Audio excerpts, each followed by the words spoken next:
cushion myself. Did you need more? I only gave you one booty cushion. I don't know if you need two.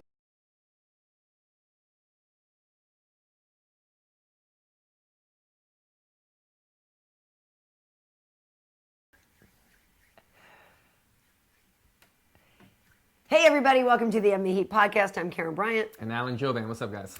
So we got a lot to talk about today. The Ultimate Fighter finale went down.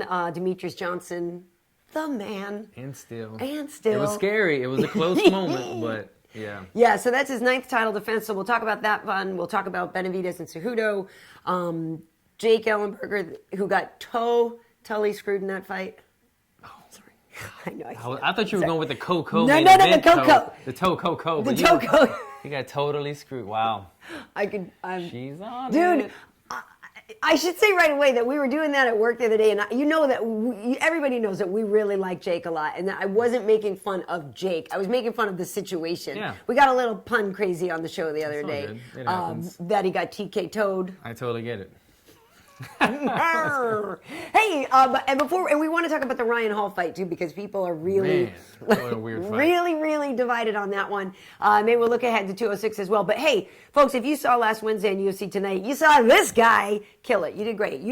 I'm very happy. You did great. I got to tell you, I was nervous, man. I was so nervous. It's like you're comfortable in your own gym. You go train at a new gym. It's kind of like some nervousness the first time you go. I'd never been to my place. I'd never been to Fox Studios. I mean, this is a big studio. It's a big set. Karyn's over here. She's so calm and relaxed and confident that it was making me nervous. Tell me more about how good I am. She was you didn't say I was good. You just said I was She was just kicking her shoes off. She had her feet up. She was like, "Oh, we have some surprises in store for you." And she was like, and I was like, "What does she mean by that?" I was getting so nervous. I had to take a walk, go find like the green room. I had to just kind of calm my nerves. But it was fun, man. I really enjoyed it. I'm glad we got to do it. I hope they have us back on there. You know? Yeah. Maybe the podcast. Maybe have me back on there. Who knows? But exactly. It was a fun time. Exactly. Yeah. Well, we are trying to hit up Fox. I've been starting a conversation about us maybe working on this podcast with Fox. But you guys could also just tweet Fox Sports and ask for us over there too.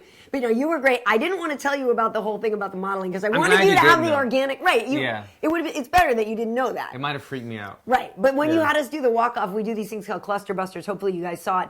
If you recorded the show, you should go back and look. After the interview, he shows us how to runway walk and says, "Okay, we'll reenact it." And we're like, "Okay, Alan, so what should we do?" And you go, You said. I was saying, it's all in your eyes. It's about confidence in your eyes. Think sexual. Think sexual. You know? But you just laid it out there. Yeah. He's like, and her reaction, and then Tyron's busting his strut. Kenny got kind of lost in the background there, but I could see him doing his thing. I did. I was like, think of something. It was fun though, man. It was a good time. Yeah. And I like watching it, rewatching it. I was a bit nervous to see how it came off on TV, but rewatching it, I was cracking up. My wife was dying laughing. Like everybody that watched it was laughing their ass off. It was really good. And how about that Versace suit? Man, it was sharp. Look at sharp. Suit, look at sharp. Maybe it stays in my closet. Who knows? Yeah, look at you. Rep them very well. And Versace, if you have things for him, hi. You can hit. We could. You guys could sponsor the podcast. Oh my God! Every weekend. The classiest podcast, the sharpest podcast. Yeah. Anyway, they make beautiful clothes. But all right, speaking of beautiful, Demetrius Johnson. I mean, this guy scared the crap out of me. I'm not going to lie. Scared the crap out of me in that first round. Yeah. And this is not to say that I don't like Tim Elliott, because I really got bonded with this guy doing the tough talk and everything. He's a great guy. I'm very happy for him winning that show. Clearly proved he deserved to be back in the UFC. Almost submitted the champ in the first round. Scared the crap out of me. Everybody. Yeah, I was scared too. You could see, I don't know where it's at, but I have some marks on my face. We were working some guillotines today, so I'm all scratched up because of it. It was close, man. Whatever he had him in, I can't even remember if it was like a guillotine, a modified guillotine, but he had him in trouble. Yeah, Demetrius did a thumbs up, which just shows how smart and intelligent of a fighter he is, because he said it. He said he saw, it was Herb Dean, right? Yeah. Herb Dean coming in and kind of like, and you want to let the guy know right away. You don't want, especially when you're trying to build your legacy such as Demetrius, you don't want a referee to make a bad decision, stop it early. So he gave him the thumbs up, said, "I'm cool." He stayed cool, calm, and relaxed, got out of it, did the right thing. But he still lost the first round, which is probably the first round that he's lost since the Ian McCall fight. I think so. It's the first round he's lost in forever. And he did say that after. He's like, "Herb, don't you stop this. Don't you dare." Yeah. But my argument is, I don't care if you're giving me the thumbs up. I don't care what I'm doing in there. I want to know what in his head was he seriously going, like how how close was it? It looked ridiculously close. I'm sitting there with Kenny Florian and Tyron Woodley. Like, these guys are. Kenny's like, no, that's really ridiculously close. Yeah. And I think he is obviously he's such a smart fighter, like you said, to keep his composure. So giving the thumbs up and staying calm, I don't think means it wasn't close, though. Yeah. Do you know what I mean? I think he just didn't panic, but it was close. It's like this. I'm not Demetrius Johnson. I wasn't feeling the squeeze, and I haven't rewatched it, but I can tell you this much. Let's say he had him in the choke for a good, like 2 minutes? Yeah, it was a very long time. And he's known for his choke, so he probably got him in the choke and went 100% for 10 to 15 seconds and couldn't get it. So that was the moment when he was like an oh shit moment. That's when he was really in trouble. God. After he didn't get it, he probably didn't want to burn his arm out, so he went back down to like a 70% hold. Right. He just wanted to maintain position. That's when Demetrius Johnson was able to go, okay, I'm good. He was maintaining. But there definitely was a moment when he was going balls to the wall that Demetrius Johnson was probably just trying with all he had not to tap, not to go out. So it was definitely close. It was definitely tight. It really was. And then, from then on, after that first round, DJ was like, wait a minute. He got his groove back. And then Absolutely. won all 4 rounds after that. But Tim Elliott is so unorthodox and so weird, and really came, had a lot of submission attempts and stayed, very busy in there. And Demetrius is just so good. But I know that there were some of the wrestling things that he was doing that actually they thought, he's maybe actually putting himself in danger with somebody as unorthodox as Tim Elliott, who's like crafty and can sneak stuff. But I mean, so nine successful title defenses. Right now, he's the 4th longest reigning champ in the UFC. There was, I believe Anderson was number 1, and then GSP. John Jones. Maybe John, right? But I mean, DJ, and like I said, if people are still complaining about lighter weight guys between this one and the co-main, like what?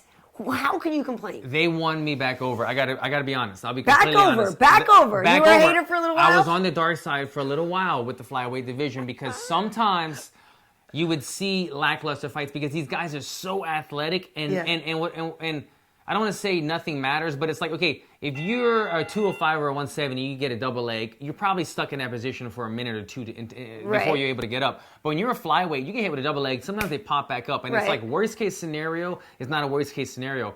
But to me, not only was jealous. it just, I want to see more danger. I've Okay, talked about this before. I need danger. I need blood. I don't know why I'm getting the blood, but you need to see that danger level, or like things really matter. When things don't matter, you get dropped and you pop back up because they're not hitting as hard as the bigger guys.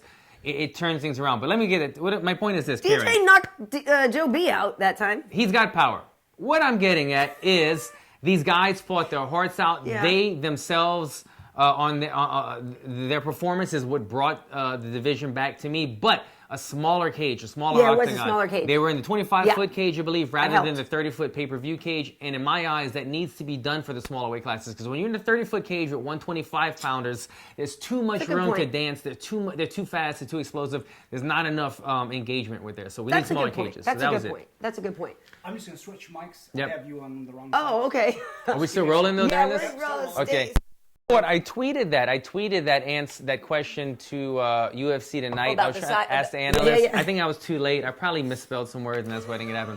But yeah, that's my only pick on that. Is the big octagon. Right. It's tough with the smaller weight classes. There's just so much room to dance. I love the smaller weight classes. I just like seeing them in closer quarters. That way we can see more dangerous encounters. What was amazing was the fight of the night, Cannonier and Cutelaba in that little cage, those two big dudes in that little cage. That was the same thing. It was like there's nowhere to hide. And then the dude zombie walks at the end and just like... It reminded me of Kimbo. Amazing. When Kimbo was street fighting in the backyard and he fought the guy that looked kind of like him.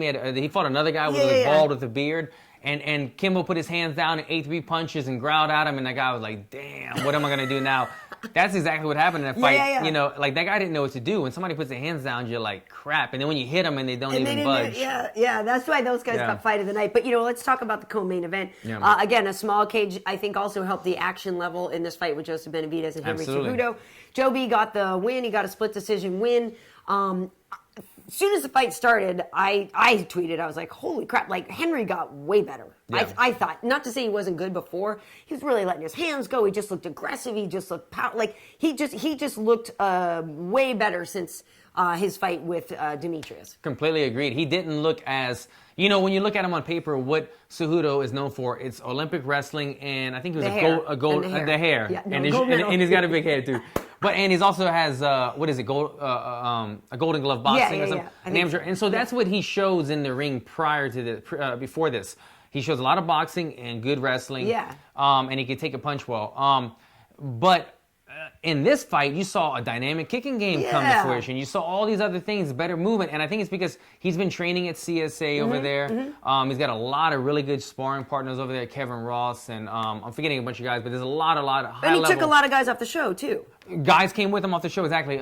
Danger and them. Yep. So you saw his striking game advance. Going into that one, I know we're going to bring up the scorecards. In my opinion, first and foremost, I had the fight a draw because of the point deduction. If there were no point deduction, I had Cejudo winning because I had Cejudo winning the first round, but there was a point deduction, so that made it a 9-9 round. I had Cejudo winning the second barely, and then I had Joe winning the third a little more decisively. Because of that scoring, I had it a draw. But if there was no point deduction, I had Cejudo winning. Yeah, it's tough. Yeah. One judge gave all 3 rounds to Joe. Which that was, But we love Joe, but he didn't win the first round. He didn't win the first round. The first round was a 9-9. The first round was a 9-9. But since somebody saw it 10 for Joe in that first round, it became a 10-8. So that screwed up a card. Right. Yeah. So I agree. Joe clearly won round 3. I, too, thought, round 2 probably went to Henry, and so same thing. It should have been a draw because round 1 was a 9-9. It was an even fight. So that was really weird. I think, I don't want to say that Joseph was surprised by how much better Henry seemed at the beginning, but I did feel like there was maybe a little bit of, in that first round, Joe going like, he, you know what I mean? I didn't think Joe found his rhythm. I feel like Henry had his rhythm right away. I'm not mad at that. I don't think it's not like crazy robbery. Round 2 really was close. Really close. And if I go back and look at it again, I might be able to see, okay, that's why they gave it to Joseph. Maybe I missed something. Sometimes when we are watching at work, we might actually be starting a meeting, and you know what I mean? There's stuff going on. But, round 3 was all Joseph. I mean, the guy is so good. They're both so good.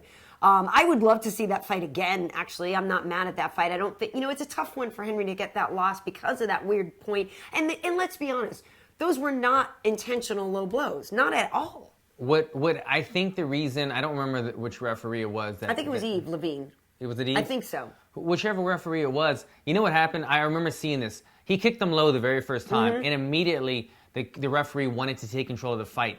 He put him in his corner, and he went over to Cejudo, and he said, it was accidental. I'm not going to take a point. If you do it again, I'm taking a point. And then he probably regretted saying that because not a minute or two later, he kicks him again, and he gave him, I saw, is he going to take the point? He just said, I'm taking a point if you do it again. And he waited. He looked like he hesitated He was hesitating. He waited until Joe was ready to fight again, and then he said, I'm going to do it. Yeah. In my mind, I'm reading the referee's mind.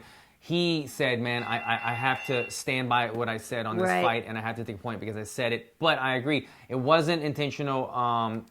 Brian Stan said it very well, that it wasn't something that was such a hard blow that that Joe couldn't continue fighting. It didn't really take too much of his injury. Look, it hurt him, but it wasn't like it rocked him so bad that he needed 5 minutes. He only took 1 or 2 minutes each time. So, yeah, the referee jumped again a little bit, and it was just because he said that statement and he wanted to follow up on it. But he probably could have given him one more chance. I think so. And also after the fight, Henry said, he obviously was not trying to do it intentionally. He said he'd been drilling those kicks a lot. He said, but what happened was Joseph stood more squared up. And so that ended up kind of affecting where the kick would land. That's what he said. And these guys were moving the entire time. It's hard. They're all over the place like cats in a bag trying to catch these dudes. But great fight, and I know that makes it 2 losses in a row for Henry Cejudo. But again, it's that weird asterisk with a point, and I don't know. I think if anything, after that fight, Henry may have earned some more fans because he's on the show. People didn't really like him that much, and he kind of got a bad rap on the show. He was kind of the heel of the show for whatever reason. But I think after a fight like that, people might give him a little bit more. I was already a fan of both guys. I'm more a fan of both guys after the fight. I thought, in my opinion, that should have got fight of the night because of the intensity of it. There was never 2 seconds where these guys weren't pushing the pace or going 100% for everything the entire time. I thought it was a fantastic fight. Absolutely. Well, the Coco The Jouban trademark patented Coco. Coco with the toe. With the toe. Oh, no. That was... All right. So, Jake Ellenberger, Jorge Masvidal, get in there, light it up. Masvidal is winning the crap out of that round. Fast hands. Yeah. And he's such a G. He's got swagger. I love that you need guy. to cut it. Right? He just, bam, just his whole thing. Really starts lighting up Jake. Yeah. And it didn't look like it was going to be going well for Jake, but he survived. You know, some of the guys at work were like, that should have been stopped. And I'm glad it didn't get stopped because Jake hung in there and he recovered. He's a veteran. He knows how to recover. You don't want to stop that too quickly. And the guy literally is still, in a way, fighting for his job. You know, that fight we had with Matt Brown was really a concession that the UFC made after releasing him. They said, okay, we'll give you one more chance. Like, he flew out there on his own dime and asked for another fight. They gave him Matt Brown. He came out, kicked his butt. Yeah. So, this is unfortunate for it to end. So what happens was, they're kind of scrambling, right? And then he falls or was it a punch? He fell against the octagon. Yeah, he went to rush him, blitz him, and Masvidal moved out of the way and he hit the cage. Right, so his toe gets stuck in the cage. And then he's Jorge pounces on him, and Jake can't even really defend because he's like, well, my friggin' toe is stuck in the cage. So it seemed like Herb called timeout. Then there's some confusion. They get him out and whatever, and then all of a sudden the fight stopped. So I don't understand it. I hope Jake appeals this. I hope I would think there's an appeal there because he wasn't knocked out. Yeah. He could have, and they're like, well, how do you know he could have kept fighting? I think he would have probably kept fighting. Yeah. Even if it was dislocated where the dude is fighting for his job. I think he would have kept fighting. This is where I stand on this. I think all in all, it kind of falls on Herb Dean, who I think is one of the top refs in the UFC. But you make mistakes now and then. I think Kenny said it as well on the broadcast. It's a tough job, especially in real time when people are fighting and there's momentum changes and things like that. It's really tough to call it. But he was defending the fighter, Jake, who was hurt. But what he should have done is just said time and reset him. Like if you're falling out of the cage, let the guy get the toe out and hold position. Right. Okay. Remember they used to drag the guys exactly kind of like out of the exactly like a jiu-jitsu tournament or something. If you're falling off the mat, reset him in the middle. Yeah. That's what he should have done. Masvidal would have still been standing. Jake would have been on the ground, and then reset the action. But he kind of called time. In a way to kind of save Jake from getting TKO'd, and then when you go and you start talking to the doctors or the commission, then they have nothing. You can't just go back in. The only fight I want to say that happened and it was allowed was what we just talked about earlier was Brown.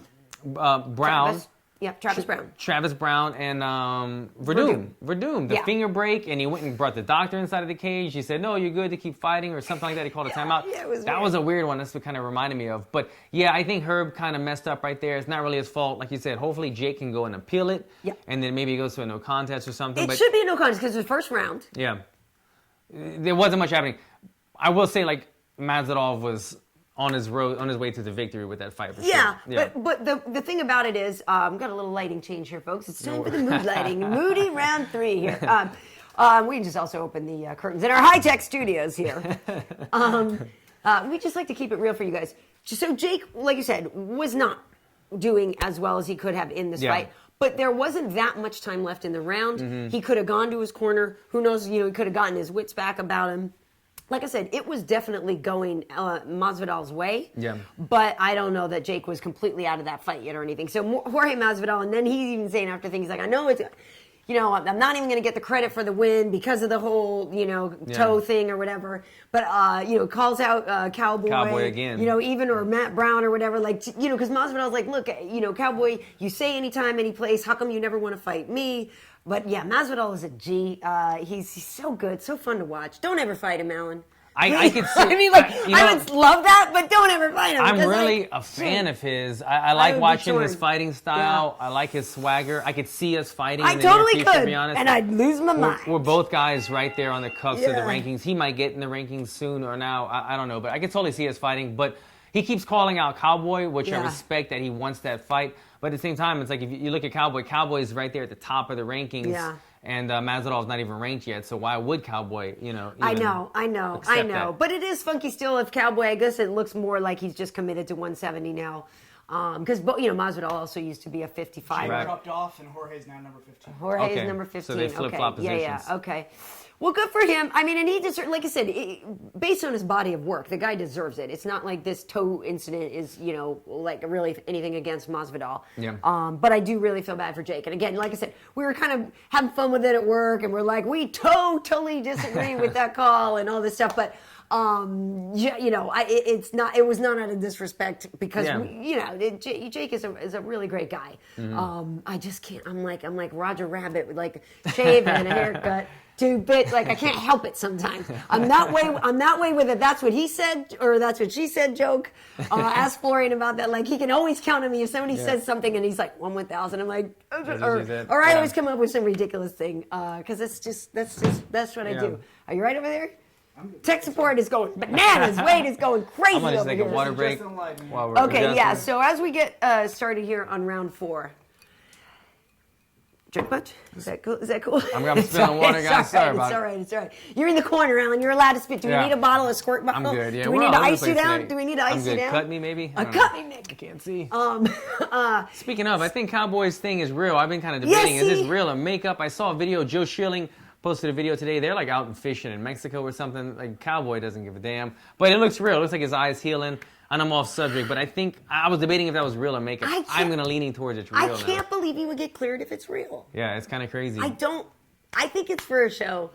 But I don't know. With Cowboy, you never freaking know. Got a new neck tattoo. Is that fit? I don't know, man. Either way, if it's not real, he's committing to the character. So good for him. All right, well, committing to the fight, well, his style of fight anyway, Ryan Hall. A lot of debate on this one. My Twitter was blowing up during this fight. Most of the people talking about the fight on Twitter were just chewing Ryan Hall out and saying, I'll never watch this guy fight again. What the hell is this? That's not fighting. What is he doing? He's flopping all over the place. What is he doing?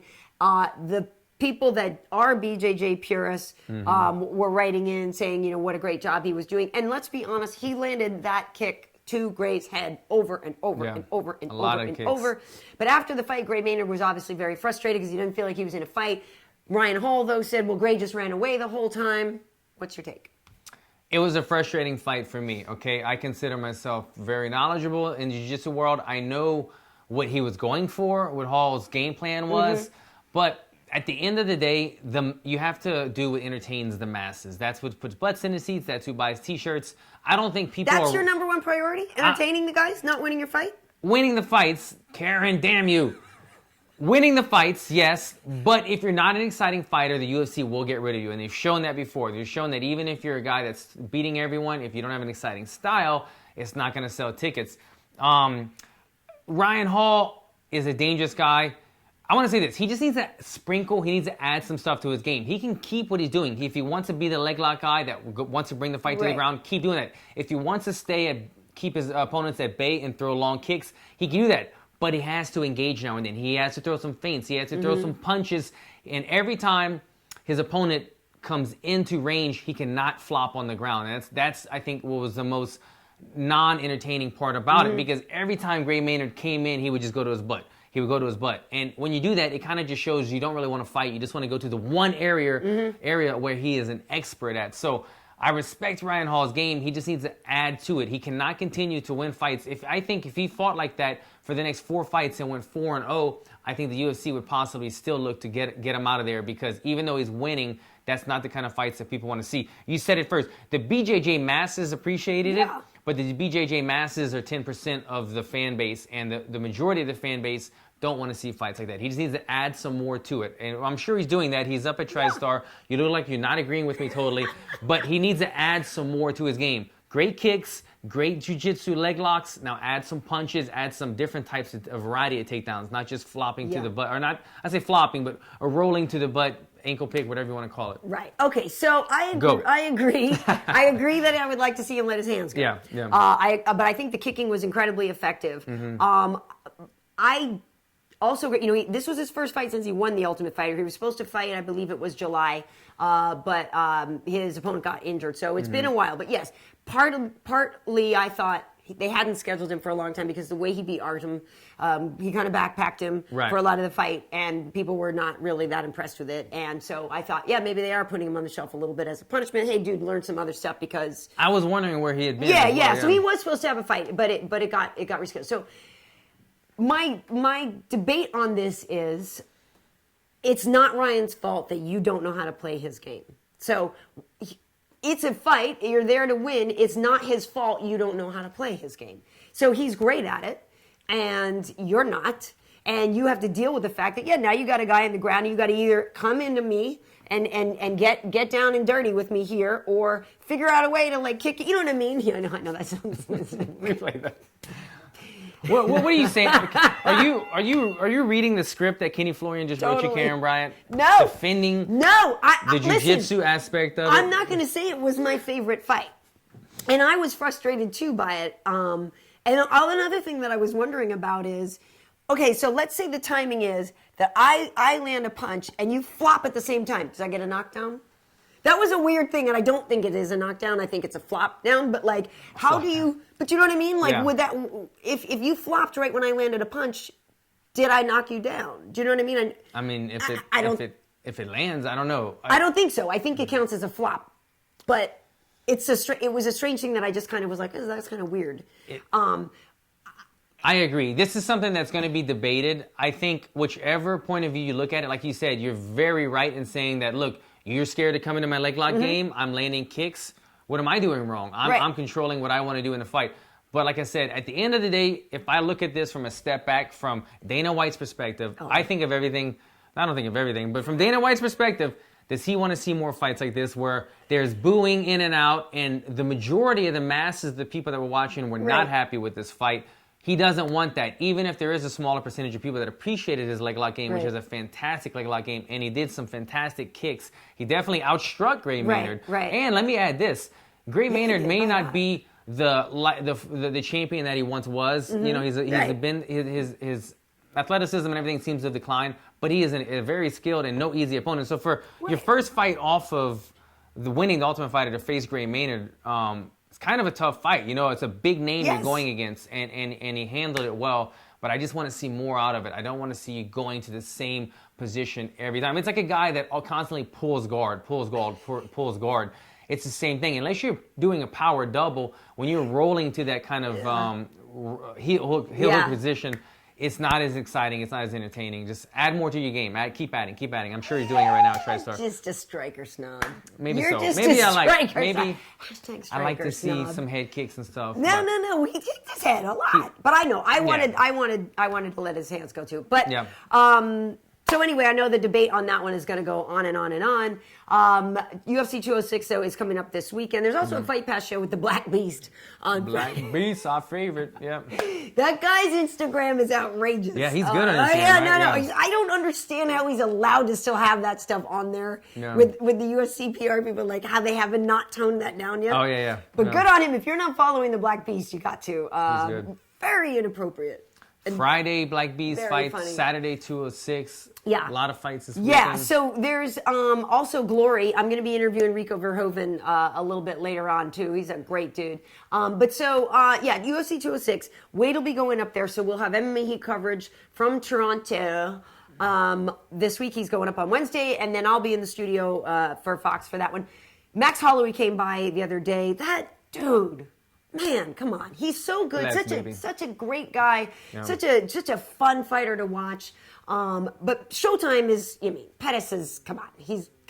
Put you on the spot, Karyn. Don't ask me She just interviewed Blessed Holloway. Don't ask me to pick that fight. But I know she likes Showtime Pettis. Who do you have in this fight, Karyn?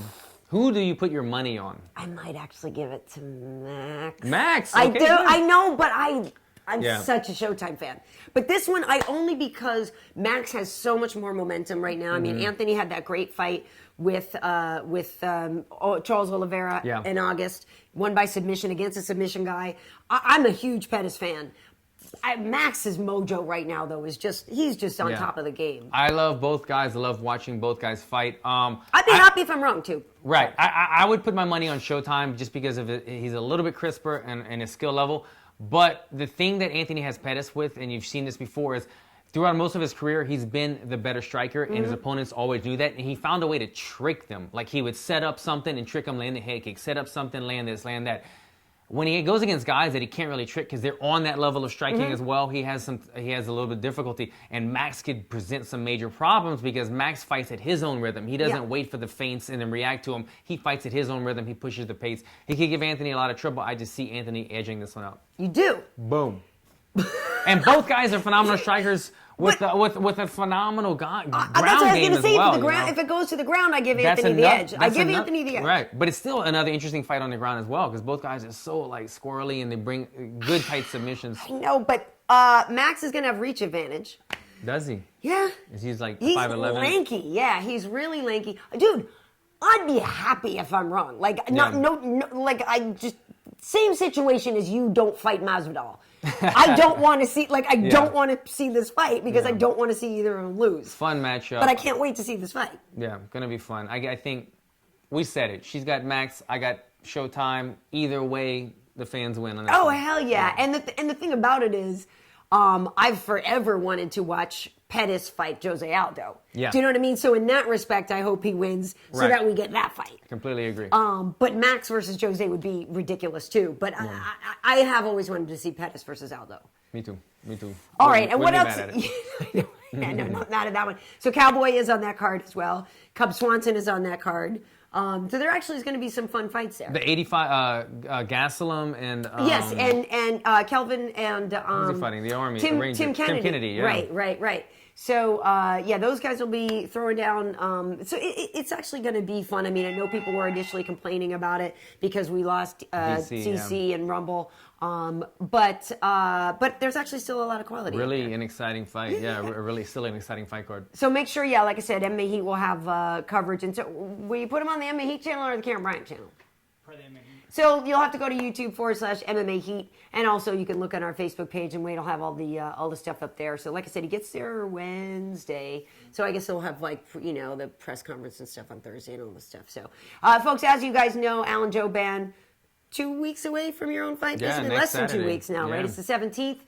He's facing Mike Perry, and so I was asking Alan beforehand about where he is in his stage. He's still friendly. If you guys haven't noticed, next Monday though, if we do one of these next Monday though, you might not be smiling quite as much. I'm actually it's actually sort of fun to watch the transformation. Yeah. But you're feeling good, right? Everything's going. I feel good. Like I said, I'm kind of I've been taking a little bit of cowboy approach, just a sprinkle of it, not the full thing, but cowboy's approach and my mindset with a lot of things in terms of just relaxing, don't stress out. Me and Mike are in this big verbal war, and I found that he's putting all his attention and energy into like trying to talk negatively about me on Twitter when all I'm putting my energy in is focusing on winning this fight, getting past him, getting in the top 15. So I feel good, man. When we get there for fight week, I flip the switch and then it's time to go. But until then, I'm all smiles. It's nice. Well, and if you guys the last time you fought against Bilal, we did a video. We went and watched you, kind of cut some weight the night before. Oh, yeah. And you were like a totally different dude. So that's on our YouTube channel, on the Karyn Bryant channel, if you guys want to go look that one up. That was after losing 8 pounds in an hour workout. So yeah. I was feeling it. Show me how. Yeah. You're like just easy breezy. I was like, 8 pounds. Right. I can't lose 8 pounds in a month. Yeah, I wasn't going out dancing For the that love night. of God, 8 pounds in a jeez Louise. I was going to lay in bed in like pain, but it's not a long-term weight cut, but that's for sure. Yeah, well, good luck. That's of course on Big Fox. So you start the show off, don't you? I don't know. I'm on the main card for sure on Big Fox. But Big Fox is usually just 4 fights, so I think you're the first one because then it's Sage and Mickey. I didn't realize there's only 4 fights. Yeah. If so, I think you're right. Because Big Fox. So Paige and Karate Hottie are at the top, and then there's Sage and what was the other? Sage and Mickey. And then there was no. And then Uriah. Right. Favorite. Fight, Right. So you'll be the first one up. That'd be dope. Nice. And I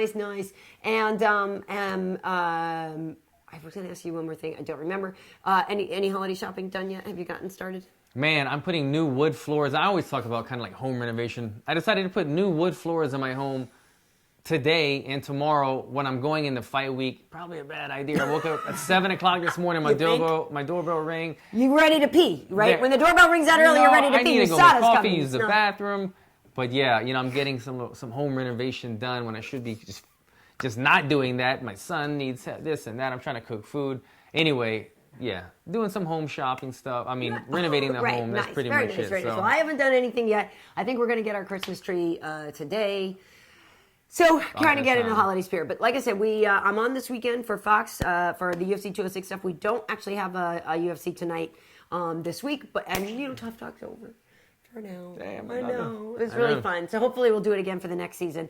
But yeah, so that's what's going on here. Make sure you stay at the end here. We're going to have a tribute. Our good friend Pete Cummin, who you guys know originally did the podcast with us. He did pass away a month ago, and we went to his memorial last night, and Wade had helped put together this really beautiful slideshow. So we're just going to show a little bit of that at the end as our tribute to our good friend Pete, who I know is watching, still cracking jokes, and still probably making fun of you for being so pretty. I really did want to have him on sometime for all this together, and it just didn't work out. So a missed opportunity, but we do love you, Pete. Where can people find you on social media? Nothing's changed. Check me out, guys, at Alan Jouban on pretty much everything. Bam, on the world. Make it easy. Keep it easy, guys. Yeah, on Instagram, I'm KB Heat, but on Twitter and on YouTube and everywhere else, Facebook, I'm Karyn Bryant. We also have the MMA Heat page on Facebook and on YouTube. For those of you who speak Portuguese, check out Trocação with Com Karyn and Evie. It's a show that we do in Portuguese. And yeah, just all that's going on. So thanks so much for watching. Cool. We'll see you guys next week after 2 fights. Yeah. A lot to talk about then. Cool. See you then. Peace.